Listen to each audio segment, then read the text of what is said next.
ನಮಸ್ಕಾರ. ವೇದಂ ಆರೋಗ್ಯ ಆಯುರ್ವೇದ ಆಸ್ಪತ್ರೆ ಅರ್ಪಿಸುವ ಆಯುರ್ ಆರೋಗ್ಯ ವೈದ್ಯಕೀಯ ಮಾತುಕತೆ ಕಾರ್ಯಕ್ರಮಕ್ಕೆ ಸ್ವಾಗತ. ನಾನು ಲಿಖಿತಾ ಪ್ರಜ್ವಲ್. ಇಂದಿನ ನಮ್ಮ ಆಯುರ್ ಆರೋಗ್ಯ ವೈದ್ಯಕೀಯ ಮಾತುಕತೆ ಕಾರ್ಯಕ್ರಮದಲ್ಲಿ ಪಂಚಕರ್ಮ ಚಿಕಿತ್ಸೆಯ ಬಗ್ಗೆ ಸಂಪೂರ್ಣ ಮಾಹಿತಿಯನ್ನು ತಿಳ್ಕೊಳ್ಳಿಕ್ಕಿದ್ದೇವೆ. ಈ ಮಾಹಿತಿಯನ್ನು ನೀಡಲಿಕ್ಕೆ ನಮ್ಮ ಜೊತೆ ಮಂಗಳೂರಿನ ವೆಲೆನ್ಶಿಯಾ ಮತ್ತು ಕದ್ರಿ ಕಂಬಳದಲ್ಲಿರುವಂತಹ ವೇದಂ ಆರೋಗ್ಯ ಆಯುರ್ವೇದ ಆಸ್ಪತ್ರೆಯ ಆಡಳಿತ ನಿರ್ದೇಶಕರಾಗಿರುವಂತಹ ಡಾಕ್ಟರ್ ಸಚಿನ್ ನಡ್ಕಾ ಅವರಿದ್ದಾರೆ. ಅವರನ್ನ ಕಾರ್ಯಕ್ರಮಕ್ಕೆ ಆತ್ಮೀಯವಾಗಿ ಸ್ವಾಗತಿಸೋಣ. ಡಾಕ್ಟರ್, ಕಾರ್ಯಕ್ರಮಕ್ಕೆ ಸ್ವಾಗತ. ನಮಸ್ತೆ ಡಾಕ್ಟರ್. ಈಗ ಮೊದಲನೇದಾಗಿ ಪಂಚಕರ್ಮ ಚಿಕಿತ್ಸೆ ಅನ್ನುವಂಥದ್ದು ಅಂದ್ರೆ ಏನು ಅನ್ನುವಂಥದ್ದು, ಈಗ ಆಯುರ್ವೇದದಲ್ಲಿ ನಾವು ಪಂಚಕರ್ಮ ಚಿಕಿತ್ಸೆ ಅನ್ನೋದು ಕೇಳಿದ್ದೇವೆ, ಆದ್ರೆ ಅದು ಏನು ಅನ್ನುವಂಥ ಮಾಹಿತಿ. ಅದೇ ಈಗ ನಾವು ಈ ಪಂಚಕರ್ಮ, ಪಂಚ ಅಂದ್ರೆ ಐದು, ಕರ್ಮ ಅಂದ್ರೆ ಇಲ್ಲಿ ಟ್ರೀಟ್ಮೆಂಟ್ ಅಂತ ಬರ್ತದೆ. ನಾನು ಲಾಸ್ಟ್ ಸಂಚಿಕೆಯಲ್ಲಿ ಹೇಳಿದಾಗೆ ನಮ್ಮ ಸ್ವಸ್ಥಸ್ಯ ಸ್ವಾಸ್ಥ್ಯ ರಕ್ಷಣಂ ಆತುರಸ್ಯ ವಿಕಾರ ಪ್ರಶಮನಂ ಚ ಅಂದ್ರೆ ನಮ್ಮ ಆಯುರ್ವೇದ ಮುಖ್ಯವಾಗಿ ಯಾರಿಗೆ ಕಾಯಿಲೆ ಬಂದಿರೋದಿಲ್ಲ ಅಥವಾ ಸ್ವಸ್ಥವಾಗಿರ್ತಾರೆ ಅವರನ್ನು ಸ್ವಾಸ್ಥ್ಯವನ್ನು ಮೇಂಟೈನ್ ಮಾಡಲಿಕ್ಕೆ ಸಹ ಹೆಲ್ಪ್ ಮಾಡ್ತದೆ. ಅದೇ ರೀತಿ ಯಾರಿಗೆ ಕಾಯಿಲೆ ಬಂದಿರ್ತದೆ ಅಂಥವರಿಗೆ ಸಹ ಆ ಕಾಯಿಲೆ ತ್ರಿದೋಷಗಳು ವೃದ್ಧಿಯಾಗಿ ಅಂದರೆ ವಾತ ಪಿತ್ತ ಕಫ ದೋಷಗಳು ವೃದ್ಧಿಯಾಗಿ ನಮ್ಮ ದೇಹದಲ್ಲಿ ಧಾತುಗಳು ವೃದ್ಧಿಯಾಗಿ ಧಾತುಗಳು ಅದರ ಇಂಬ್ಯಾಲೆನ್ಸ್ ಆಗಿ ನಮಗೆ ಬೇರೆ ಬೇರೆ ಕಾಯಿಲೆಗಳು ಬರ್ತದೆ. ಸೊ ಅದು ಬಂದಾಗ ನಾವು ಕಾಯಿಲೆಗಳು ಬಂದಾಗ ಅಥವಾ ಯಾವುದೇ ತೊಂದರೆ ಇಲ್ಲದಾಗ ಸಹ ಬಂದಾಗ ನಾವು ಬೇರೆ ಬೇರೆ ಪಂಚಕರ್ಮಗಳನ್ನು ನಾವು ಮಾಡ್ತೇವೆ. ಪಂಚಕರ್ಮ ಅಂದರೆ ಅದು ಚಿಕಿತ್ಸೆಗಳು, ಬೇರೆ ಬೇರೆ ಚಿಕಿತ್ಸೆಗಳಿದೆ. ನಾನು ಆಗಲೇ ಹೇಳಿದೆ ವಿಕಾರ ಪ್ರಶಮನಂಚ ಅಂದರೆ ಒಂದು ಕಾಯಿಲೆ ಗುಣ ಮಾಡಬೇಕು ಅಂತ ಹೇಳಿದ್ರೆ ನಾವು ಬೇರೆ ಬೇರೆ ಪ್ರಕ್ರಿಯೆಗಳು ಅಥವಾ ಟ್ರೀಟ್ಮೆಂಟ್ ಮಾಡ್ತೇವೆ ಅಥವಾ ಔಷಧಿ ಕೊಡ್ತೇವೆ. ಅಂದರೆ ಅದರಲ್ಲಿ ಮುಖ್ಯವಾಗಿ ಎರಡು ಭಾಗ ಇರ್ತದೆ. ಒಂದು ಶಮನ ಔಷಧಿ ಅಂದರೆ ನಿಮಗೆಲ್ಲ ಗೊತ್ತಿರುವ ಹಾಗೆ ನಾವು ಆಯುರ್ವೇದದಲ್ಲಿ ಕಷಾಯಗಳಿರ್ಬೋದು ಅಥವಾ ಗುಳಿಗೆಗಳಿರ್ಬೋದು, ಅರಿಷ್ಟ ಇರ್ಬೋದು ಅಥವಾ ಬೇರೆ ಬೇರೆ ಔಷಧಿಗಳನ್ನು ನಾವು ಪ್ರಿಪೇರ್ ಮಾಡ್ತೇವೆ. ಅರಿಷ್ಟಗಳು ಈ ಥರ ಬೇರೆ ಬೇರೆ ಔಷಧಿಗಳು ಏನು ಮಾಡ್ತದೆ ಅಂದರೆ ಒಂದು ಆ ಕಾಯಿಲೆ ಅಷ್ಟು ಡೀಪ್ ಆಗಿಲ್ಲ ಅಥವಾ ಡೀಪ್ ರೂಟೆಡ್ ಇಲ್ಲ ಅಂದರೆ ಅದು ಗುಣ ಮಾಡಿಸ್ತದೆ. ಬಟ್ ಯಾವಾಗ ಈ ಶಮನ ಔಷಧಿಗಳು ಅಥವಾ ಈ ಔಷಧಿಗಳಿಂದ ಗುಣ ಆಗೋದಿಲ್ಲ ಆಗ ಅವರಿಗೆ ನಾವು ಶೋಧನ ಚಿಕಿತ್ಸೆ ಅಥವಾ ದೇಹದಲ್ಲಿರುವಂಥ ಆ ಕಾಯಿಲೆಗಳಿಗೆ ಕಾರಣ ಆಗಿರುವಂಥ ಆ ಕಾರಣವನ್ನು ಯಾವಾಗ ನಾವು ತೆಗಿತೇವೆ ಆ ಕಾರಣಗಳನ್ನು ತೆಗಿಲಿಕ್ಕೆ ಬೇಕಾಗಿರುವಂಥ ಚಿಕಿತ್ಸೆಗಳೇ ಅಥವಾ ಆ ಕಾಯಿಲೆ ಯಾವಾಗ ಡೀಪ್ ರೂಟೆಡ್ ಆಗಿರ್ತದೆ ಅದನ್ನು ಗುಣ ಮಾಡಲಿಕ್ಕೆ ಇರುವಂಥ ಟ್ರೀಟ್ಮೆಂಟ್ಗಳು ಈ ಪಂಚಕರ್ಮ ಚಿಕಿತ್ಸೆಗಳು. ಸೊ ನಾವು ಪಂಚಕರ್ಮ ಚಿಕಿತ್ಸೆ ಅಂತ ಹೇಳುವಾಗ 5 ಕರ್ಮ ಅಂದರೆ ಪಂಚ ಅಂದರೆ 5, ಕರ್ಮ ಅಂದರೆ ಟ್ರೀಟ್ಮೆಂಟ್. ಅದರಲ್ಲಿ ವಮನ ಚಿಕಿತ್ಸೆ ಅಂತ ಹೇಳ್ತೇವೆ. ಅದು ನಮ್ಮ ದೇಹದಲ್ಲಿ ಯಾವಾಗ ಕಫದೋಷ ಜಾಸ್ತಿ ಉಲ್ಬಣ ಆಗಿರ್ತದೆ, ಮುಖ್ಯವಾಗಿ ಅಸ್ತಮ, ಎಲರ್ಜಿ ಅಂಥ ಕಾಯಿಲೆಗಳಿಗೆ ತುಂಬ ಹೆಲ್ಪ್ ಆಗ್ತದೆ. ಅದೇ ರೀತಿ ವಿರೇಚನ ಅಂತ ಹೇಳುವಂಥ ಇನ್ನೊಂದು ಚಿಕಿತ್ಸೆ, ಅದು ಪಿತ್ತ ದೋಷ ವೃದ್ಧಿಯಾಗಿ ಸ್ಪೆಷಲಿ ಲಿವರ್ ಡಿಸಾರ್ಡರ್ಸ್ ಇರ್ಬೋದು, ಗ್ಯಾಸ್ಟ್ರಿಕ್ ಇರ್ಬೋದು ಅಥವಾ ಸ್ಕಿನ್ ಅಲರ್ಜಿ ರಿಲೇಟೆಡ್ ತೊಂದರೆಗಳಿರ್ತದೆ. ಆ ತೊಂದರೆಗಳಿಗೆ ಈ ವಿರೇಚನ ಅಂತ ಹೇಳುವಂಥ ಒಂದು ಚಿಕಿತ್ಸೆ ಮಾಡ್ತೇವೆ, ಪಂಚಕರ್ಮ ಚಿಕಿತ್ಸೆ ಮಾಡ್ತೇವೆ. ಮತ್ತು ನಸ್ಯ ಅಂತ ಹೇಳುವಂಥ ಒಂದು ಚಿಕಿತ್ಸೆ ನಾವು ಲಾಸ್ಟ್ ಎಪಿಸೋಡಲ್ಲಿ ಮಾತಾಡಿದಾಗೆ ನಸ್ಯ ಚಿಕಿತ್ಸೆ ನಮಗೆ ಸೈನಸ್ ಇರ್ಬೋದು ಅಥವಾ ಮೈಗ್ರೇನ್ ಇರ್ಬೋದು ಅಥವಾ ನ್ಯೂರಲಾಜಿಕಲ್ ರಿಲೇಟೆಡ್ ತೊಂದರೆಗಳಿರ್ಬೋದು, ಅದಕ್ಕೆ ನಾವು ಮೂಗಿನ ಭಾಗದಲ್ಲಿ ಮೆಡಿಸಿನ್ ಹಾಕಿ ನಾವು ಒಂದು ನಸ್ಯ ಚಿಕಿತ್ಸೆ, ಅದು 3ನೇ ಪಂಚಕರ್ಮ. ಮತ್ತು 4ನೇ ಪಂಚಕರ್ಮವಾಗಿ ನಮಗೆ ಬಸ್ತಿ ಚಿಕಿತ್ಸೆ ಅಂತ ಹೇಳ್ತೇವೆ. ಈ ಬಸ್ತಿ ಅಂದರೆ ನಮ್ಮ ಮೆಡಿಸಿನ್, ನಮ್ಮ ಆಯುರ್ವೇದದಲ್ಲಿ ಹೇಳಿದಂಥ ಆಯಿಲ್ ಇರ್ಬೋದು ಅಥವಾ ಕಷಾಯಗಳಿರ್ಬೋದು ಅಥವಾ ತುಪ್ಪದಲ್ಲಿ ಮಾಡಿದಂಥ ಔಷಧಿಗಳನ್ನು ನಾವು ಎನಿಮಾ ಮೂಲಕ ನಾವು ಎನಿಮಾ ಕೊಟ್ಟು ಆ ಭಾಗದಲ್ಲಿರುವಂಥ ದೋಷಗಳನ್ನು ಕಮ್ಮಿ ಮಾಡಲಿಕ್ಕೆ ನಾವು ಹೆಲ್ಪ್ ಮಾಡ್ತೇವೆ. ಮುಖ್ಯವಾಗಿ ಈ ವಾತದೋಷ ಅಥವಾ ನರದೋಷಗಳಿರ್ಬೋದು ಅಥವಾ ವಾತದೋಷ ಇರ್ಬೋದು, ಈ ಕಾಯಿಲೆಗಳಿಗೆ ಈ ಪಂಚಕರ್ಮ ಅಂದರೆ ಈ ಬಸ್ತಿ ಚಿಕಿತ್ಸೆ ಅಥವಾ ಎನಿಮಾ ಚಿಕಿತ್ಸೆ ಅಂತ ಹೇಳುವಂಥದ್ದು ತುಂಬ ಪ್ರಯೋಜನ ಆಗ್ತದೆ. ಅದೇ ರೀತಿ ರಕ್ತ ಮೋಕ್ಷಣ ಅಂದರೆ ನಮ್ಮ ದೇಹದಲ್ಲಿ ಇರುವಂಥ ಕೆಟ್ಟ ರಕ್ತ ತೆಗೆಯುವಂಥ ಜಲೋಕ ಚಿಕಿತ್ಸೆ ಇರ್ಬೋದು ಅಥವಾ ಸಿರವ್ಯದ ಚಿಕಿತ್ಸೆ ಇರ್ಬೋದು. ಅಂದರೆ ಅದರ ಮೂಲಕ ನಮ್ಮ ದೇಹದಲ್ಲಿರುವಂಥ ಕೆಟ್ಟ ಅಂಶಗಳನ್ನು ತೆಗೆದು ಅದು ಮುಖ್ಯವಾಗಿ ನಮ್ಮ ವೆರಿಕೋಸ್ ಇರ್ಬೋದು, ಚರ್ಮದ ಕಾಯಿಲೆ ಇರ್ಬೋದು, ಹೀಗೆ ಬೇರೆ ಬೇರೆ ಕಾಯಿಲೆಗಳಿಗೆ ಗುಣ ಮಾಡಲಿಕ್ಕೆ ತುಂಬ ಹೆಲ್ಪ್ ಆಗ್ತದೆ. ಸೊ ಈ 5 ಪಂಚಕರ್ಮ ಅಂತ ಹೇಳುವಂಥದ್ದು ನಮ್ಮ ಆಯುರ್ವೇದದಲ್ಲಿ ಮುಖ್ಯವಾಗಿರುವಂಥ ಒಂದು ಶೋಧನ ಚಿಕಿತ್ಸೆಗಳು. ದೇಹವನ್ನು ಶುದ್ಧ ಮಾಡುವಂಥ ಒಂದು ದೇಹದಲ್ಲಿರುವಂಥ ಕಶ್ಮಲಗಳನ್ನು ತೆಗೆಯುವಂಥ ಅಥವಾ ಕಾಯಿಲೆಗಳನ್ನು ಯಾವಾಗ ಡೀಪ್ ರೂಟೆಡ್ ಆಗಿ ನಮ್ಮ ದೇಹಕ್ಕೆ ಬಂದಿದೆ ಅದನ್ನು ಗುಣ ಮಾಡಲಿಕ್ಕೆ ಇರುವಂಥ ಈ ಪಂಚಕರ್ಮ ಚಿಕಿತ್ಸೆಗಳು ನಮ್ಮ ಆಯುರ್ವೇದದಲ್ಲಿ ಒಂದು ಮುಖ್ಯ ಭಾಗ. ಡಾಕ್ಟರ್, ಈಗ ಅದೇ ರೀತಿ ಪಂಚಕರ್ಮ ಚಿಕಿತ್ಸೆ ವರ್ಷಕ್ಕೆ ಎಷ್ಟು ಸಲ ಮಾಡಿಸ್ಬೋದು, ಹಾಗೇನಾದ್ರೂ ಇದೆಯಾ? ಖಂಡಿತ. ಈಗ ನಾವು ಆಗ ನಾನು ಹೇಳಿದೆ ಕಾಯಿಲೆಗಳು ಬಂದಾಗ ಒಂದು, ಕಾಯಿಲೆ ಇಲ್ಲದಾಗ ಒಂದು. ಈಗ ನಾವು ನಮ್ಮ ದಿನನಿತ್ಯ ರುಟೀನ್ ಇದು ಫುಡ್ ಟಾಕ್ಸಿನ್ಸ್ ಎಲರ್ಜೆನ್ಸ್ ಅದು ಬೇಡದೆಲ್ಲ ತಿಂತೇವೆ. ಸೊ ಅದು ನಮ್ಮ ದೇಹದಲ್ಲಿ ಪಿತ್ತ ವರ್ಧಕ ಆಹಾರಗಳನ್ನು ತಿಂತೇವೆ. ನಾವು ಫಾರ್ ಎಕ್ಸಾಂಪಲ್ ಈ ವಿನೆಗರ್ ಹಾಕಿದ್ದು, ಕಲರ್ ಹಾಕಿದ್ದು, ಅಜಿನಮೊಟೊ ಹಾಕಿದ್ದು, ಇದೆಲ್ಲ ಎಸಿಡಿಕ್ ಫುಡ್ ನಮ್ಮ ದೇಹದಲ್ಲಿ ಪಿತ್ತ ವೃದ್ಧಿ ಆಗ್ತದೆ.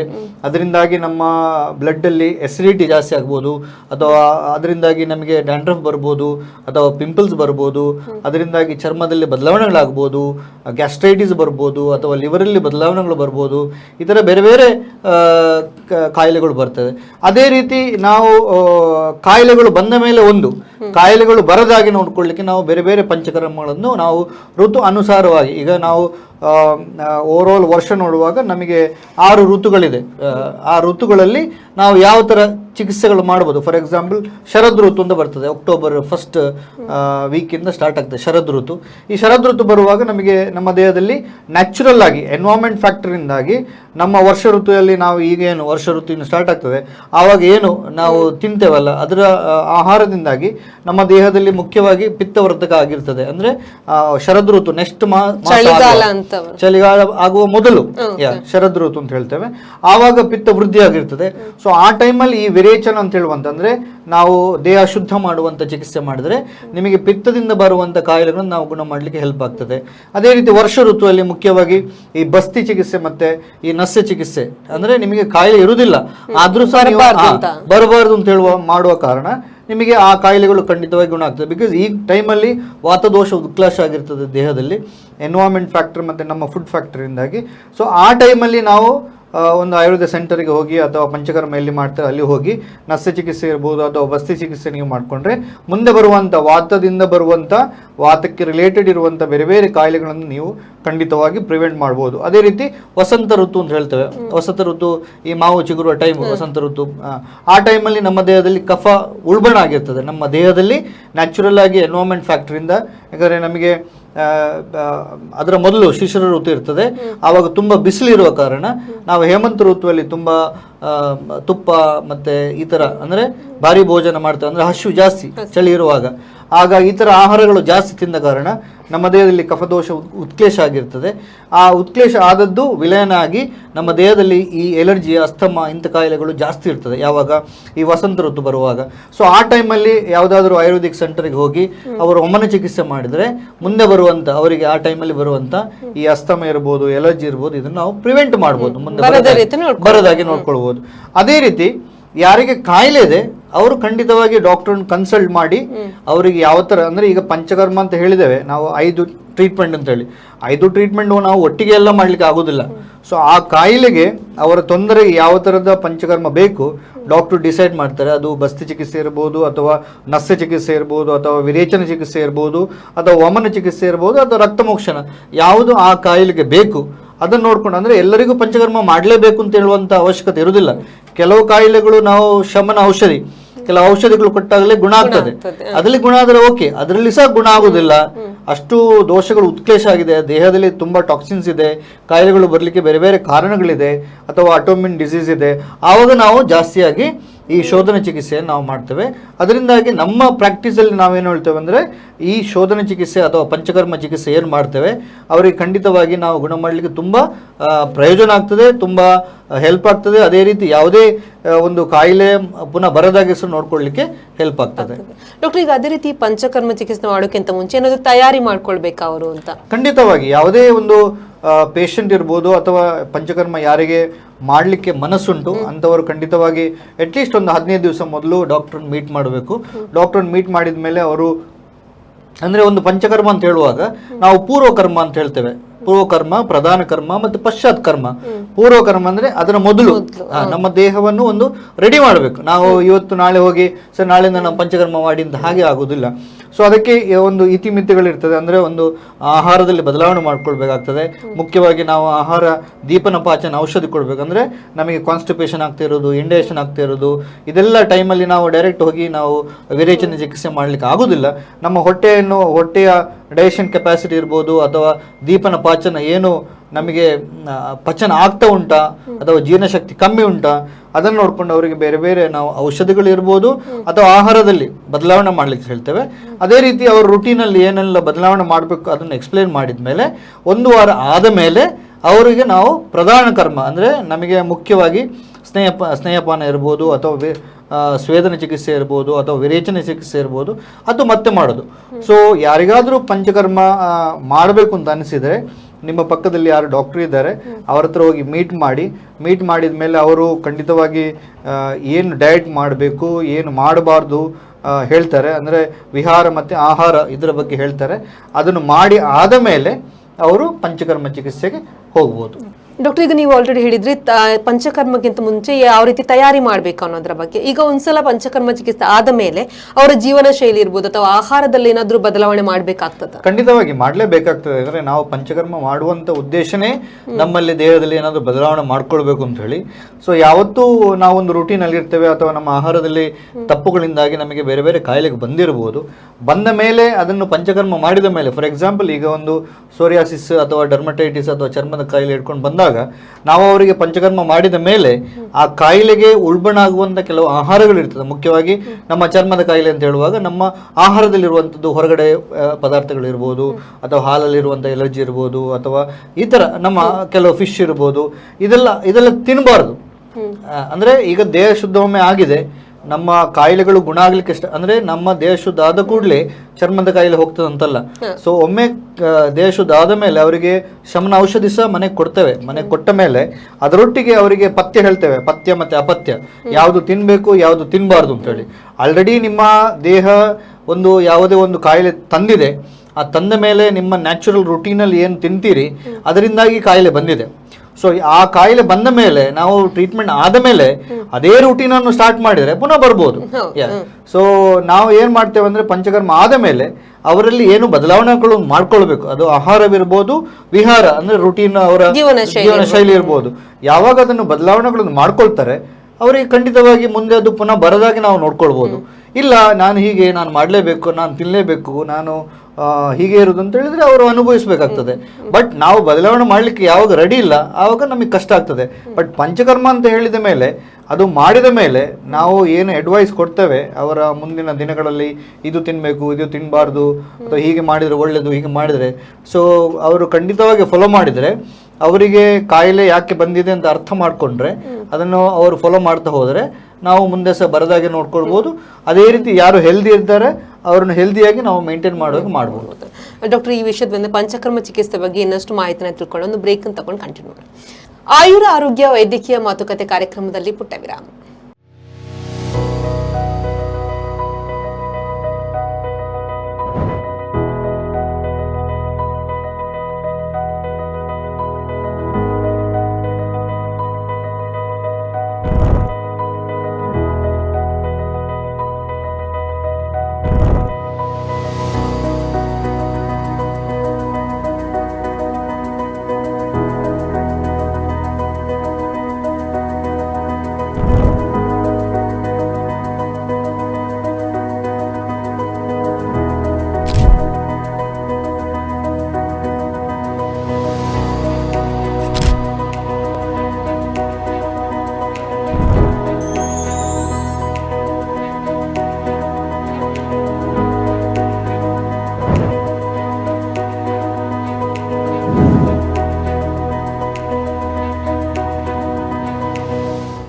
ವಿರಾಮದ ಬಳಿಕ ಆಯುರ ಆರೋಗ್ಯ ವೈದ್ಯಕೀಯ ಮಾತುಕತೆ ಕಾರ್ಯಕ್ರಮಕ್ಕೆ ಮತ್ತೊಮ್ಮೆ ಸ್ವಾಗತ.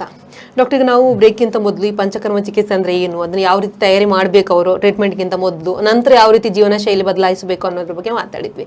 ಈಗ ಒಂದ್ಸಲ ಪಂಚಕರ್ಮ ಚಿಕಿತ್ಸೆಯ ವೇಳೆ ಅವ್ರು ಬಂದಾಗ ಅವ್ರು ಎಷ್ಟು ದಿವಸ ಹಾಸ್ಪಿಟಲ್ ನಲ್ಲಿ ಇರಬೇಕಾಗ್ತದೆ ಅನ್ನುವಂಥ? ಅದೇ ಈಗ ಮುಖ್ಯವಾಗಿ ಈಗ ಪಂಚಕರ್ಮ ಅಂತ ಹೇಳುವಂಥದ್ದು ಅದೇ ನಾನು ಹೇಳಿದಾಗೆ ಕಾಯಿಲೆಗೆ ಅನುಸಾರವಾಗಿ ಇರ್ತದೆ. ಕಾಯಿಲೆ ಇಲ್ಲದವರು ಅವರು ಬಂದು ಸಹ ಮಾಡ್ಕೊಂಡು ಹೋಗ್ಬೋದು. ಬಟ್ ಅಂದ್ರೆ ಕೂತ್ಕೊಳ್ಬೇಕು ಅಂತ ಹಾಸ್ಪಿಟಲ್ ಅಲ್ಲಿ ಇರಬೇಕು ಅಂತ ಇಲ್ಲ. ಬಟ್ ನಾವು ಏನು ಹೇಳ್ತೇವೆ ಅದನ್ನು ಫಾಲೋ ಮಾಡ್ಬೇಕು. ಈಗ ಇಲ್ಲಿ ಡಾಕ್ಟರ್ ಹೇಳಿದ್ದಾರೆ ತಿನ್ಬೇಡಿ, ಗಂಜಿ ಮಾತ್ರ ತಿನ್ಬೇಕು ಅಂತ ಹೇಳಿ. ಮನೆಯಲ್ಲಿ ಬಿರಿಯಾನಿ ರೆಡಿ ಆಗಿದೆ ಅಂದ್ರೆ ಒಳ್ಳೆ ಸ್ಮೆಲ್ ಹೊಡಿತಾ ಉಂಟು ಅಂತ ಹೇಳುವಾಗ ಅಮ್ಮನಿಗೆ ಅಥವಾ ತಂದೆಗೆ ಅದರ ಇಂಪಾರ್ಟೆನ್ಸ್ ಗೊತ್ತಿರುವುದಿಲ್ಲ. ಬಿಕಾಸ್ ಪೇಷಂಟ್ ಬಂದಿರ್ತಾರೆ. ಸೊ ಎಂತ ಮಗ ಸ್ವಲ್ಪ ತಿಂದು ಬಿಡು ಅಂತ ಹೇಳ್ತಾರೆ, ಏನಾಗೋದಿಲ್ಲ ಅಂತ ಹೇಳಿ. ಇಟ್ಸ್ ಅ ಕಾಮನ್ ಪ್ರಾಕ್ಟೀಸ್ ಮನೆಯಲ್ಲಿ. ಅಮ್ಮ ಸಹ ಕೇಳ್ತಾರೆ ಎಂತ ಮಾರೆ ನಿಂದು ಎಂತ ಡಯಟ್ ಅಂತ ಕೇಳ್ತಾರೆ. ಅಂದ್ರೆ ಸ್ವಲ್ಪ ಕೆಲವರಿಗೆ ಅಂದ್ರೆ ಸ್ವಲ್ಪ ಸ್ವಲ್ಪ ಇದ್ರೆ ಏನಾಗೋದಿಲ್ಲ. ಬಟ್ ಇಲ್ಲಿ ಏನಾಗುತ್ತೆ ಅಂದ್ರೆ ನಾವು ಕೆಲವು ಸ್ಟ್ರಿಕ್ಟ್ ಪಥ್ಯ ಇರ್ತದೆ, ಅದನ್ನು ಅಂದ್ರೆ ಮಾಡುದು 8 ದಿವಸ ಅಥವಾ 10 ದಿವಸ ಅಥವಾ 15 ದಿವಸ ಟ್ರೀಟ್ಮೆಂಟ್ ಇರ್ಬೋದು. ಬಟ್ ಆಗ ಮಾಡುವಾಗ ಅದನ್ನು ಶ್ರದ್ಧೆಯಿಂದ ಮಾಡ್ಬೇಕಾಗ್ತದೆ, ಇಲ್ಲದ್ರೆ ಅವ್ರಿಗೆ ಪ್ರಯೋಜನ ಆಗುದಿಲ್ಲ. ಅದು ನರ್ಸ್ ಚಿಕಿತ್ಸೆ ಇರ್ಬೋದು, ಬಸ್ತಿ ಚಿಕಿತ್ಸೆ ಇರ್ಬೋದು, ಅಥವಾ ವಮನ ಚಿಕಿತ್ಸೆ ಇರ್ಬೋದು, ಅಥವಾ ವಿರೇಚನ ಯಾವುದೇ ಚಿಕಿತ್ಸೆ ಇರ್ಬೋದು.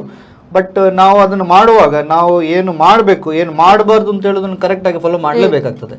ಸೊ ಡಿಪೆಂಡ್ಸ್, ಅಂದರೆ ಮನೆಯಿಂದ ಬಂದು ಸಹ ಮಾಡ್ಬೋದು, ಹಾಸ್ಪಿಟಲ್ ನಿಲ್ಲಿದ್ರು ಹಾಸ್ಪಿಟಲ್ ಸಹ ನಿಲ್ಬೋದು.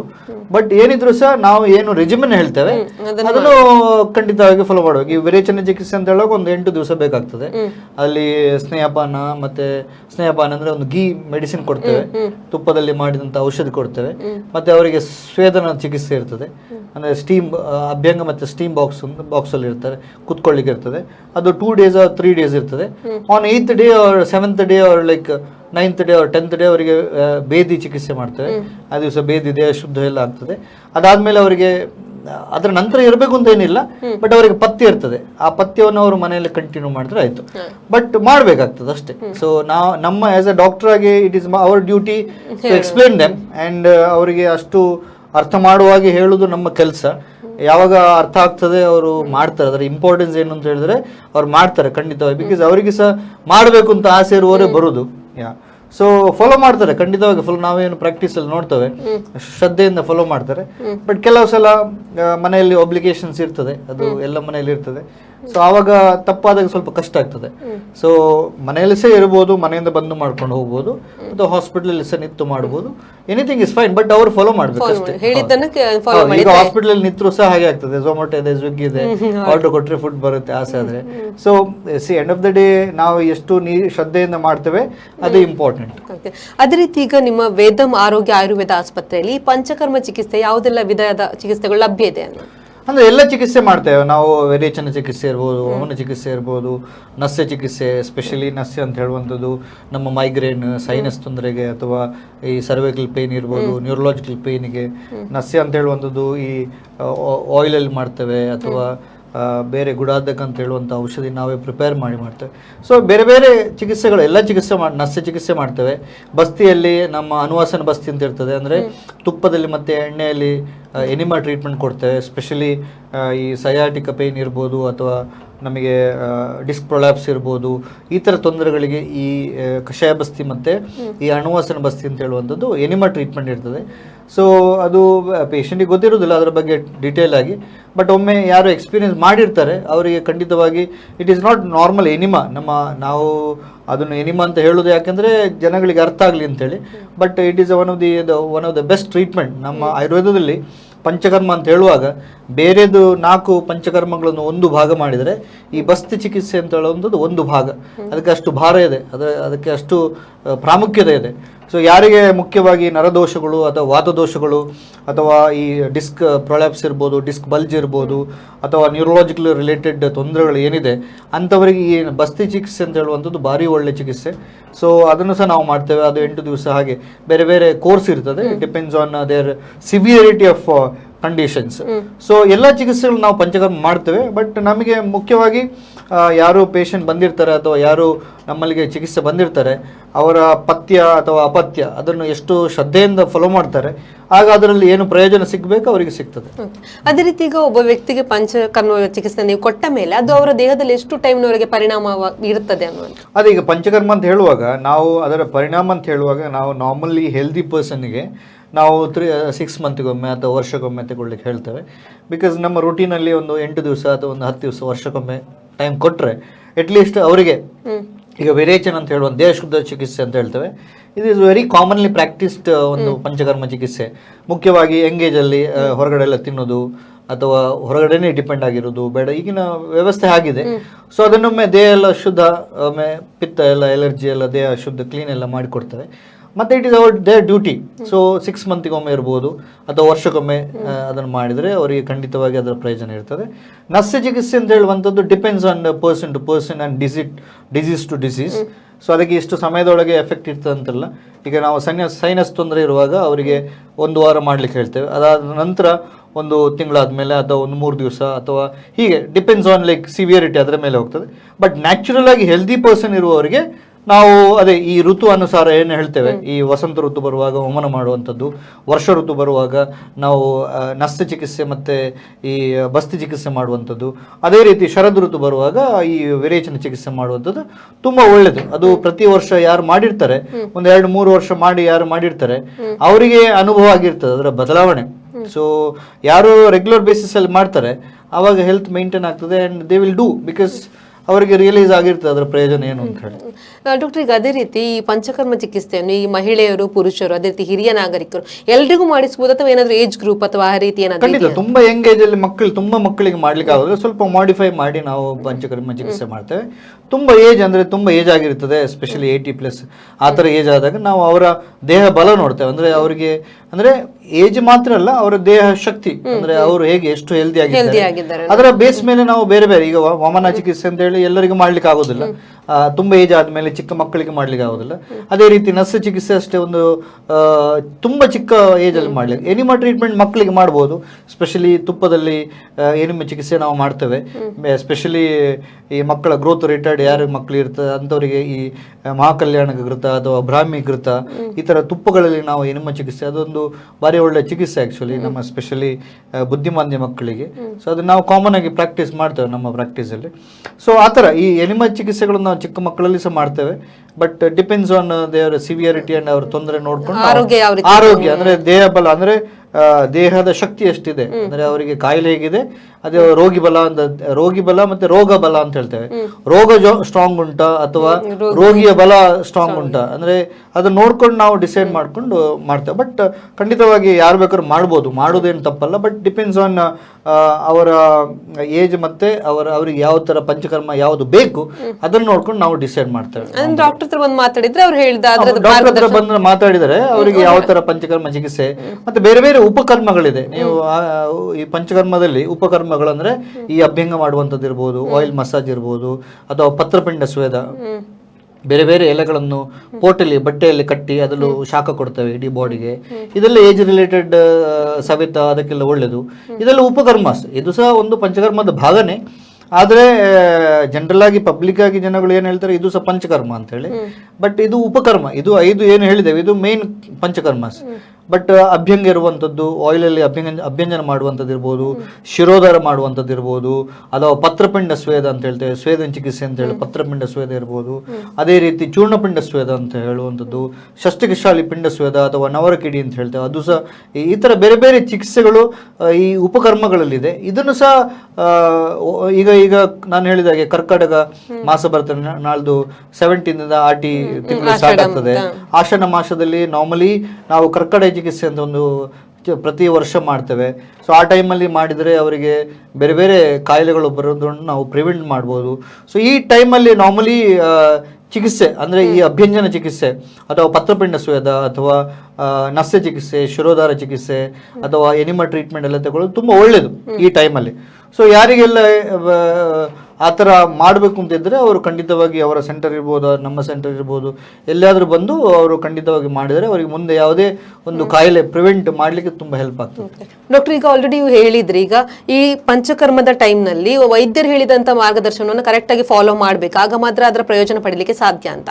ಅದೇ ರೀತಿ ಈಗ ನಾನು ಇನ್ನೊಂದ್ಸಲ ನಿಮ್ಮ ಹತ್ರ ಕೇಳೋದು ಅಂತ ಹೇಳಿದ್ರೆ, ಈ ಟೈಮ್ನಲ್ಲಿ ವೈದ್ಯರ ಮಾರ್ಗದರ್ಶನ ಎಷ್ಟು ಮುಖ್ಯ ಆಗ್ತದೆ? ಒಂದು ಖಂಡಿತವಾಗಿ ತುಂಬಾ ಮುಖ್ಯ ಆಗಿರ್ತದೆ. ಪೇಷಂಟ್ ಹೊಸೊಬ್ರು ಬಂದಾಗ ಅವರಿಗೆ ಆಯುರ್ವೇದ ಮತ್ತೆ ಪಂಚಕರ್ಮ ಚಿಕಿತ್ಸೆ ಬಗ್ಗೆ ಗೊತ್ತಿರೋದಿಲ್ಲ.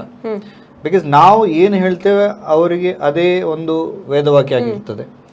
ಸೊ ನಾವು ಅವರಿಗೆ ಎಷ್ಟು ಗೈಡ್ ಚೆನ್ನಾಗಿ ಮಾಡ್ತೇವೆ, ನಾವು ಎಷ್ಟು ನಮ್ಮ ಗೈಡ್ಲೈನ್ಸ್ ಏನು ಕೊಡ್ತೇವೆ, ಅದನ್ನು ಯಾರು ತಗೊಳ್ತಾರೆ, ಅದನ್ನು ತಗೊಂಡು ಯಾರು ಫಾಲೋ ಮಾಡ್ತಾರೆ, ಅವರಿಗೆ ಖಂಡಿತವಾಗಿ ನಾವು ಒಳ್ಳೆ ರಿಸಲ್ಟ್ ಕೊಡ್ಬೋದು. ಸೊ ಡಾಕ್ಟ್ರದ್ದು ಅಡ್ವೈಸ್ ತುಂಬ ಇಂಪಾರ್ಟೆಂಟ್ ಆಗಿರ್ತದೆ. ಈವನ್ ಡಾಕ್ಟ್ರು ಸಹ ಕಾಂಪ್ರಮೈಸ್ ತುಂಬ ಮಾಡಿದ್ರೆ ಮಾಡ್ಬೋದು, ಬಿಕಾಸ್ ಪೇಷಂಟ್ಗೆ ಗೊತ್ತಿರೋದಿಲ್ಲ ಏನು ಚಿಕಿತ್ಸೆ ಅಂತ ಹೇಳಿ. ಬಟ್ ಯಾವಾಗ ನಾವು ಅದನ್ನು ಸ್ಟ್ರಿಕ್ಟ್ ಆಗಿ ನಮ್ಮ ಬುಕ್ಕಲ್ಲಿ ಏನು ಹೇಳಿದ್ದೇವೆ ಅದನ್ನು ಕರೆಕ್ಟ್ ಆಗಿ, ಈಗ ಡಾಕ್ಟ್ರಿಗೆ ಪೇಷಂಟ್ ಏನಾಗ್ತದೆ ಅಂದರೆ ಡಾಕ್ಟರ್ ಸ್ವಲ್ಪ ತಿನ್ಬೋದಾ ಅಂತ ಫೋನ್ ಮಾಡಿ ಕೇಳ್ತಾರೆ, ಸರ್ ಅದು ಮಾಡ್ಬೋದಾ, ಮಧ್ಯಾಹ್ನ ಒಳ್ಳೆ ನಿದ್ದೆ ಮಾಡ್ಬೋದಾ. ನಾವು ಮಾಡಬಾರ್ದು ಅಂತ ಹೇಳುದು, ಮಾಡಿ ಅಂತ ಹೇಳುದು ಸುಲಭ, ಮಾಡಬಾರ್ದು ಅಂತ ಹೇಳುದು ಕಷ್ಟ. ಬಟ್ ನಾವು ಏನು ಮಾಡಬೇಕಂದ್ರೆ ಹೇಳಬೇಕಾಗ್ತದೆ. Because what is there in book that we have to say. But ಅದನ್ನು ನಾವು ಮಾಡಿಸೋದು ತುಂಬ ಇಂಪಾರ್ಟೆಂಟ್ ಆಗಿರ್ತದೆ. ಸೊ ಇಲ್ಲಿ ಕಾಂಪ್ರಮೈಸ್ ಮಾಡಿಕೊಂಡು ಟ್ರೀಟ್ಮೆಂಟ್ ಮಾಡಿದ ಕೂಡಲೇ ಎಲ್ಲ ಪ್ರಯೋಜನ ಅವರಿಗೆ ಏನು ಸಿಗಬೇಕು ಪೇಷಂಟಿಗೆ ಅದು ಸಿಗೋದಿಲ್ಲ. ಸೊ ಡಾಕ್ಟ್ರುಗಳು ಅಷ್ಟೇ ಅದನ್ನು ಕಾಂಪ್ರಮೈಸ್ ಮಾಡದೆ ಏನು ನಮ್ಮ ಪ್ರೋಟೋಕಾಲ್ ಇದೆ ಅದನ್ನು ಕರೆಕ್ಟಾಗಿ ಫಾಲೋ ಮಾಡಿಕೊಂಡು ಮಾಡಿದರೆ ನಮ್ಗೆ ಖಂಡಿತವಾಗಿ ಪೇಷಂಟಿಗೆ ಸಹ ಲಾಭ ಆಗ್ತದೆ. ಅದೇ ರೀತಿ ಪೇಷಂಟ್ಸ್ ಅಷ್ಟೇ ಯಾರು ಬರ್ತಾರೆ ಅವರು ಡಾಕ್ಟ್ರ್ ಏನು ಹೇಳ್ತಾರೆ ಅದನ್ನು ಕರೆಕ್ಟಾಗಿ ಫಾಲೋ ಮಾಡಿಕೊಂಡು, ಯಾಕಂದರೆ ಅವ್ರಿಗೆ ಗೊತ್ತಿರೋದಿಲ್ಲ, ಕೆಲವು ಹೀಗೆ ಮಾಡಿ ಅಂತ ಹೇಳ್ತೇವೆ ಬಟ್ ಅವರಿಗೆ ಅನಿಸ್ತದೆ ಯಾಕಪ್ಪ ಇದು ಎಂತಕ್ಕೆ ಮಾಡಬೇಕು ಇದ್ರಲ್ಲಿ ಎಂತ ಉಂಟು ಅಂತ ಅನ್ನಿಸ್ತದೆ. ಬಟ್ ನಾವು ಯಾಕೆ ಹೇಳ್ತೇವೆ ಅಂದರೆ ಅವರಿಗೆ ನಾಳೆ ಒಳ್ಳೆ ರಿಸಲ್ಟ್ ಸಿಗಲಿ, ನಾಳೆ end result should be good, that is important for us. So ಅದು ಮಾಡುವಾಗ ಕಷ್ಟ ಆಗ್ತದೆ, ಸುಲಭ ಇಲ್ಲ, ಆದರೆ ಪತ್ತೆ ಎಲ್ಲ ಮಾಡಬೇಕು ಇರ್ತದೆ. ಸೊ ಅದನ್ನು ಯಾರು ಕರೆಕ್ಟಾಗಿ ಫಾಲೋ ಮಾಡ್ತಾರೆ ಅವರಿಗೆ ಖಂಡಿತವಾಗಿ ಪ್ರಯೋಜನ ಆಗುತ್ತೆ. So doctor also important, patient also important. So doctor compromise ಮಾಡದೆ, ಅದೇ ರೀತಿ ಪೇಷಂಟ್ಸ ಡಾಕ್ಟ್ರು ಹೇಳಿದ್ದನ್ನು ಕದ್ದು ಮುಚ್ಚಿ ಮನೆಯಲ್ಲಿ ತಿನ್ನೋದು ಅಥವಾ ಏನಾದ್ರು ಮಾಡದೆ ಅದು ಮಾಡ್ತಾ ಹೋದರೆ, ಈಗ ನಾವು ಫಾರ್ ಎಕ್ಸಾಂಪಲ್ ವಿರೇಚನ ಚಿಕಿತ್ಸೆ ಅಂತ ಹೇಳ್ತೇವೆ, ಲಾಸ್ಟ್ ದಿವಸ ಬೇದಿ ಇರ್ತದೆ, ಬೇದಿ ಮಾಡಿಸ್ತೇವೆ, ಒಂದು 5-6 ದಿವಸ 7 ದಿವಸ 8 ದಿವಸ ಆಗಿರ್ತದೆ. 7ನೇ ದಿವಸ ನಾಳೆ ಬೇದಿ ಇರುತ್ತೆ ಅಂತ ಹೇಳುವಾಗ ರಾತ್ರಿ ಸ್ವಲ್ಪ ಜಾಸ್ತಿ ತಿಂದು ಪೇಷಂಟ್ ಏನು ಮಾಡ್ತಾರೆ ನೆಕ್ಸ್ಟ್ ಡೇ ಬೇದಿ ಚಿಕಿತ್ಸೆಗೆ ಬರ್ತಾರೆ. ಸೊ ಅವಾಗ ಏನಾಗುತ್ತದೆ, ಅದು ಅಜೀರ್ಣ ಆಗಿರ್ತದೆ, ಹೊಟ್ಟೆ ಅಜೀರ್ಣ ಆಗಿರ್ತದೆ, ಅದರ ಮೇಲೆ ನಾವು ಮೆಡಿಸಿನ್ ಕೊಡ್ತೇವೆ ಬೆಳಿಗ್ಗೆ ಬೇದಿ ಮಾಡಲಿಕ್ಕೆ. ಆಗ ಅಜೀರ್ಣ ಆಗಿರ್ತದೆ ಮತ್ತು ನಾವು ಕೊಟ್ಟಂಥ ಮೆಡಿಸಿನ್ ಡೈಜೆಷನ್ ಆಗೋದಿಲ್ಲ, ಆಗ ಅವರಿಗೆ ವಾಂತಿ ಆದಾಗ ಆಗೋದು, ವಾಂತಿ ಬರೋದು, ಈ ಥರ ಎಲ್ಲ ಪ್ರಾಬ್ಲಮ್ ಶುರು ಆಗ್ತದೆ. ಸೊ ಅವರಿಗೆ ಇಂಪಾರ್ಟೆನ್ಸ್ ಗೊತ್ತಿರೋದಿಲ್ಲ, ಬಟ್ ನಾವು ಏನು ಯಾಕೆ ಹೇಳ್ತೇವೆ ಅಂದರೆ ಅದಕ್ಕೆ ಕಾರಣ ಇರ್ತದೆ. ಅದನ್ನು ಕರೆಕ್ಟಾಗಿ ಫಾಲೋ ಮಾಡಿದರೆ ಖಂಡಿತವಾಗಿ ಅವರಿಗೆ ಲಾಭ ಆಗ್ತದೆ. ಡಾಕ್ಟರ್ ಇಷ್ಟೊತ್ತು ನಮ್ಮ ಜೊತೆ ಕೂತ್ಕೊಂಡು ಈ ಪಂಚಕರ್ಮ ಚಿಕಿತ್ಸೆ ಅಂದರೆ ಏನು, ಯಾವ ರೀತಿ ಟ್ರೀಟ್ಮೆಂಟ್ ಕೊಡ್ತಾರೆ, ಮತ್ತು ಅದರ ಪೂರ್ವ ತಯಾರಿ ಹೇಗಿರಬೇಕು, ನಂತರದ ಜೀವನ ಶೈಲಿ ಹೇಗಿರಬೇಕು ಅನ್ನೋದ್ರ ಬಗ್ಗೆ ಸಂಪೂರ್ಣ ಮಾಹಿತಿನ ಹಂಚಿಕೊಂಡಿದ್ದಕ್ಕೆ ಧನ್ಯವಾದಗಳು. Thank you. ನೋಡಿದ್ರಲ್ಲ, ಇದು ಇವತ್ತಿನ ಆಯುರ್ ಆರೋಗ್ಯ ವೈದ್ಯಕೀಯ ಮಾತುಕತೆ ಕಾರ್ಯಕ್ರಮ. ಮುಂದಿನ ಕಾರ್ಯಕ್ರಮದಲ್ಲಿ ಮತ್ತೊಂದು ವಿಷಯಗಳ ಜೊತೆ ಭೇಟಿ ಆಗ್ತೀವಿ. ಅಲ್ಲಿವರೆಗೂ ನಿರಂತರ ಸುದ್ದಿ ಮತ್ತು ಮನರಂಜನೆಗಾಗಿ ನೋಡ್ತಾ ಇರಿ V4 ನ್ಯೂಸ್.